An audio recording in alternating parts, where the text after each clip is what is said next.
Yeah, obviously got me pretty good in the eye. I don't think it affected me. Honestly, I felt like I got good shots. They just didn't go down, and obviously a tough time for that to happen. Like I got some really good time. Thomas who takes it away. Here's Harris. Harrington finds Boston. Clark gets hit in the face by Harrington and is. Picture this, you're at a packed arena, the energy is explosive, and Caitlin Clark steps onto the court with her signature swagger. Everyone's on the edge of their seats, ready to see a rookie phenom put on a show of deep threes and impossible passes. But then, just as Clark is about to make her move, there's a brutal shove, a blatantly missed call, or yet another mysteriously silent whistle. You can hear the crowd booing in disbelief. Harrington with no whistle.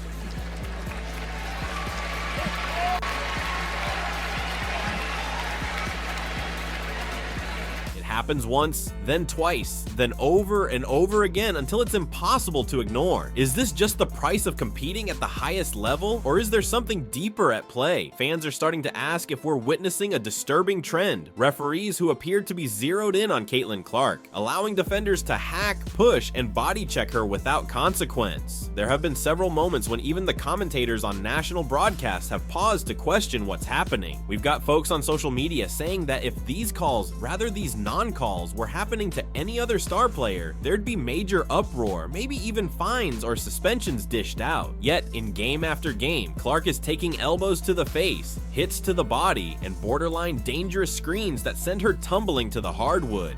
One of the most glaring examples happened during a playoff match between the Indiana Fever and the Connecticut Sun when Dejanai Carrington lunged for the ball but smacked Clark square in the eye. It was an unmistakable hit, the kind that makes you gasp when you see it in slow motion. Clark stood there blinking, trying to reorient herself, and you could practically feel the entire arena inhale, waiting for the whistle. But that whistle never came. It was business as usual. Ball in play, clock running, and Clark left with a bruised eye and zero sympathy from the referees. Fans erupted and social media lit up with shock and fury. Are we really ignoring that? How is that not a foul? To make matters worse, it isn't just these mid-game collisions that raise eyebrows. Sometimes there's a blatant physical confrontation away from the ball, like when Alyssa Thomas bulldozed Clark with a shoulder check that had half the crowd ready to leap out of their seats in protest. But once again, the official call was minimal, a common foul quickly brushed aside. People watching at home and in the stands were left thinking, if that's not a flagrant, then what is? Because the line between tough basketball and straight up reckless play is dangerously thin, and it's a line that seems to get crossed more and more whenever Clark is on the floor. Yet, while Clark takes these hits, she's given shockingly little leeway when it comes to her own emotional outbursts. During a tense game against the Seattle Storm, she missed a shot and lightly tapped the backboard in frustration. Let's be honest, players do this all the time, but she immediately got slapped with a technical foul for being disrespectful to the game of basketball. Meanwhile, we've seen other players get away with far more demonstrative responses, and it only added fuel to the fire when, in that very same game, Skylar Diggins-Smith shoved Clark during a timeout and got absolutely no punishment. It's that double standard that has fans wondering if the league is turning a blind eye whenever someone tangles with Caitlin Clark. Halfway through the season, we're still seeing Clark bounce back from questionable calls to deliver highlight reel moments. She'll shrug off a missed call and then bury a deep three. She'll roll an ankle on a screen that had zero officiating response only to come back and dish a no-look pass on the next possession. That resilience is one of the reasons so many people are gravitating to her. She's not just a great scorer, she's a warrior who refuses to let adversity dictate how she plays.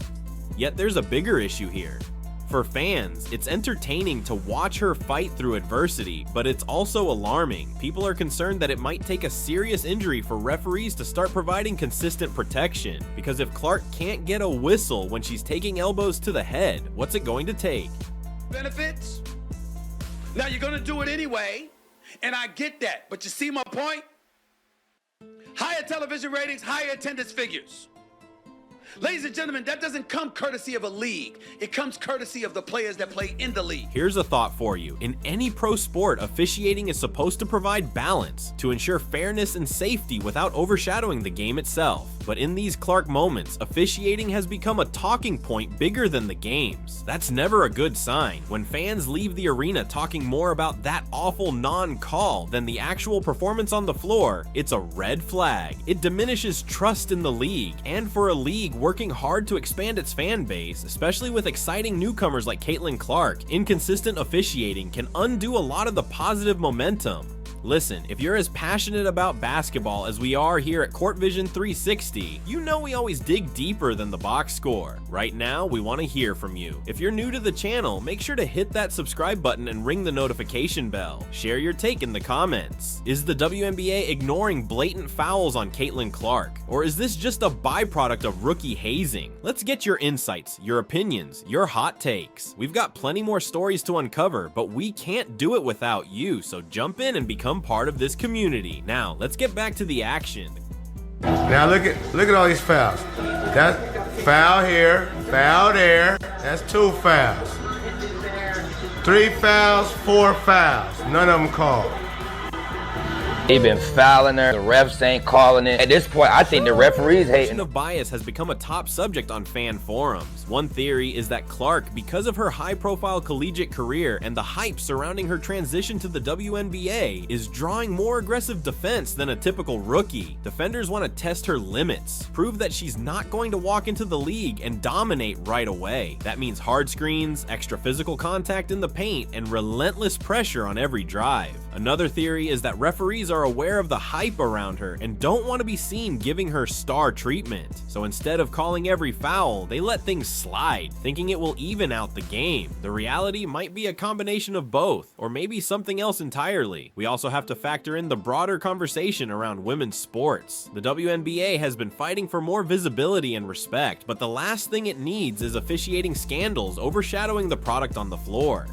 People who tune in to see the future of basketball want to see skill, teamwork, and excitement. They don't tune in to watch a referee saga. And yet, every time Clark gets knocked to the ground without a call, every time fans watch her replays in slow motion and see an elbow grazing her face, it's fueling a narrative that the league is failing to protect one of its biggest rising stars. That's a narrative no professional league wants to deal with. It's not just individual fans speaking up. We've heard post-game remarks from coaches who are clearly fed up with the officiating. They'll talk about consistency and fairness, trying not to earn themselves fines for criticizing the referees too openly. But read between the lines and you see an undercurrent of frustration that's threatening to bubble over. The more missed calls pile up, the louder these voices become. And let's not forget player safety. Caitlin Clark is tough, but any athlete is susceptible to injury when they're repeatedly on the receiving end of unchecked contact.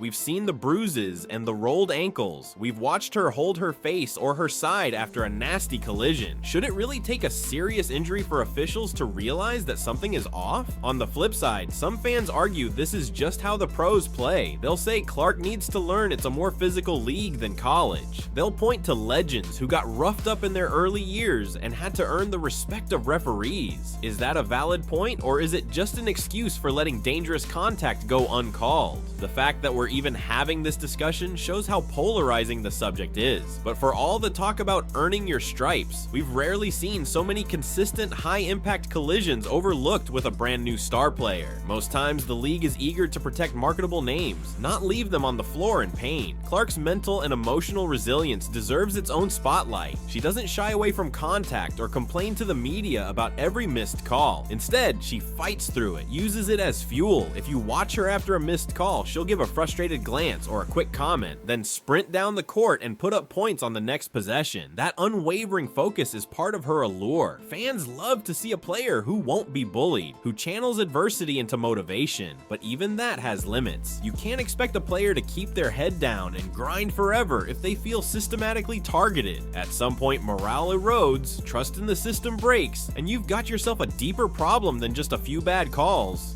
One moment that truly stands out is the screen set by Breanna Stewart in one of Clark's first pro matchups. Stewart has been around the league, she's a marquee name, and she knows how to execute a legal pick. But the impact on Clark was so severe that on replay, people gasped, waiting to see the official's arm go up. The whistles stayed silent. For a newcomer like Clark, that's a rude welcome indeed. Imagine the message it sends. You can get flattened by an MVP level screen and nobody's gonna step in to protect you. Now, factor Factor in the frequency of these collisions, the repeated pushbacks, the blatant hits. It piles on. It's crucial for the league to step in and address this for the sake of its credibility and the safety of its players. Often when there's public outcry about officiating, leagues issue statements or clarifications of rules. Maybe the WNBA will feel compelled to do the same, because at the end of the day, you have to protect your product, and Caitlin Clark is undeniably a big part of that product. She's captivating audiences, drawing in new fans, and representing a bright future for women's basketball. If that future is marred by injuries from questionable no-calls, it's a loss for everyone. There's also a bigger picture to consider. How do you encourage young girls to aspire to this level of the game if they see their role models getting hammered with minimal repercussions from officials? When kids watch the WNBA, they want to see skill, passion, and fair play. Sure, it's a competitive league and physicality is part of basketball, but if it devolves into borderline chaos with star players taking more hits than the scoreboard can handle, it sends a concerning message. For all the controversy, one thing is clear: Caitlin Clark has proven she's more than just a talented rookie. She's exhibited extraordinary resilience and mental toughness in the face of adversity that might rattle more seasoned veterans. Every time she gets knocked down, she pops back up, not only continuing to play, but often elevating her performance. She's taken all that noise, the speculation, the doubt, the potential bias, and turned it into motivation to win, and that's the mark of a true competitor. So where does that leave us? If you're a WNBA fan, you've got to be asking yourself what the league can do better. Should there be more video review for flagrant or dangerous plays? Should referees be held accountable publicly, perhaps through mid-season performance reports? Does Clark deserve more star-level respect, or does she still need to prove herself? The answers might not be simple, but ignoring these questions won't solve anything. If people are tuning in just to see how many times Clark can get battered before a whistle is blown, that's not the growth the WNBA wants. At the end of the day, basketball should be about skill, heart, and competitive spirit. Caitlin Clark embodies all of that, and she's inspiring a new generation of fans. The league has an opportunity to nurture that spark, but only if they address the elephant in the room: officiating that seems to waver between incompetent and downright biased when it comes to Caitlin Clark. If the WNBA wants to be taken seriously at every level, from fans to potential new sponsors to aspiring young players, then ensuring its rising stars aren't subjected to a barrage of uncalled fouls is a logical starting point. After all, no one wants to see a promising career shortened or overshadowed by persistent, unchecked physicality. So what do you think? Are these just tough rookie growing pains, or do we have a larger systemic issue? Let us know in the comments. And as always, this is Court Vision 360, where we break down the hottest stories in the game we all love. Thank you for watching. Make sure you're subscribed for more deep dives and behind the scenes basketball insights. We appreciate you, and we'll catch you next time.